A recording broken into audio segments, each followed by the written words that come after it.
Hello, this is John Kitsteiner, and this is another episode of our life here on the farm. And what I'm looking at here is a big flower bed. We used to have this area here. It was about half this size, and it was planted to a number of things, but basically it was overgrown with weeds. It did have this rose bush right here in the middle that we've severely trimmed back. Also, I believe that's a boxwood there. It's just kind of grown a little rangy, but we decided to leave those two things for now. The boxwood's going to be leaving here soon, and plant the rest of this area to a bunch of perennials. I'm going to step over here into the shade for a minute. What we're going to be doing is moving, taking this right here, this portion of the perimeter fence down and putting a gate there so that we can walk out into this section of the pasture easily. And so that kind of makes for a nice walkway down the side of this hill from the driveway. Our house is kind of behind me. And then this section here was already a garden area, but in need of much repair.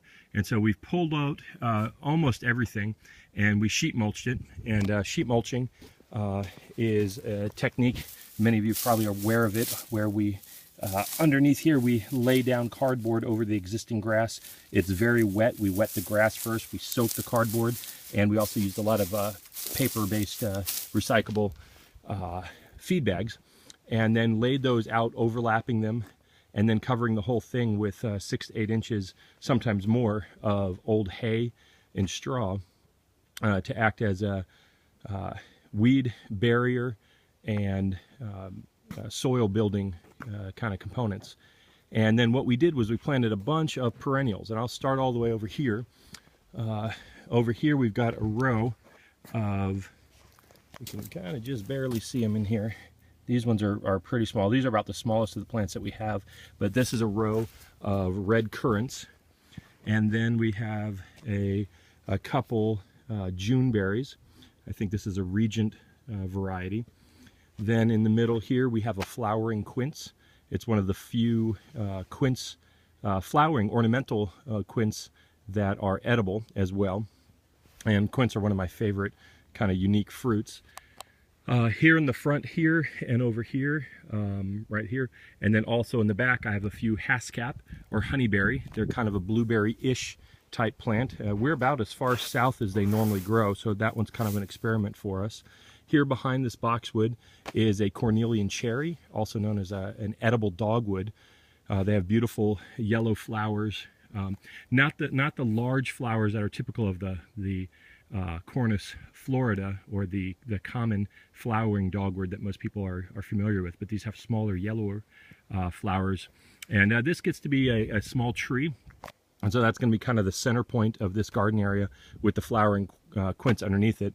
These two Juneberry I've got there, and then I've got another couple Juneberry over here.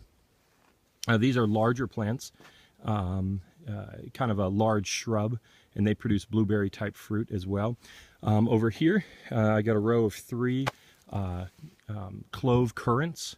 And Clove Currants are they're very similar to black currants, but they've got very aromatic flowers and I think a better tasting fruit than the traditional black currant. And then in the front here I have a row of bush cherries. Bush cherries are true cherries, and they've got fruit that are about the size of a dime or so. I got 3 varieties. These ones are Jan, Joel, and Joy. They're actually named after the 3 children of the breeders. I think it was a husband and wife that developed those. And so they're kind of a hybrid cherry fruit. All of these that I planted here are perennials. In the space between there, I'm going to be planting, putting back the daylilies that we've taken out of there, and also incorporating some tulips just kind of for aesthetics, as well as a large number of other annual or herbaceous perennial plants, such as nasturtium, probably some mint, calendula, marigold, comfrey, parsley, those kinds of things that are going to be attracting beneficial insects, dropping mulch, and overall just kind of filling in these areas with some pretty flowering plants that are also useful for us. And that's really what our goal is. This is our main driveway that's coming up to the house.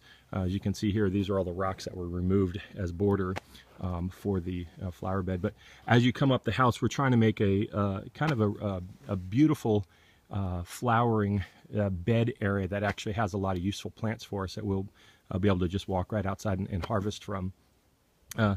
These rocks we are probably not going to be putting back in. I don't know if you've ever tried to weed or pull out any grass that's trying to grow up between a row of loosely laid rocks, but it is very difficult to do so. And so we're going to probably rehome these, and we're going to try to figure out what we're going to do around the border here. If we're going to put in a new border of something, logs, bricks, something that will be easier to weed around, but we'll also lock in this mulch. As you can see in the back there, we have these stakes that are down. Let me kind of walk around there. The stakes that are down around in the back are to hold up the hay that's down here. As you can see, we got a little bit of a trail here, a path here, and these stakes are holding up the hay for the sheet mulch so that it doesn't tumble down the rest of the hill.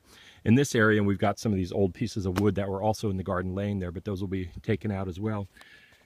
Sometime this winter, I'm going to break down these hay bales a little bit, let them kind of roll down forward, and in the spring we're going to be planting this whole fence line with maypop and muscadine grapes, improved varieties of the muscadines, not just wild type, and then the passion flower or the maypop. It's a hardy passion flower. We're going to be planting in between the different varieties of muscadine. So that is it for now. This is one of the projects that we've been doing around here, and just thought I'd give you an update. And we are very busy, which is probably why I haven't been doing as many videos, but I'm going to try to start doing a little bit more updates on a more regular basis to keep everybody posted on what we're doing. But that's it for now. This is John Kitsteiner in Bulls Gap, Tennessee.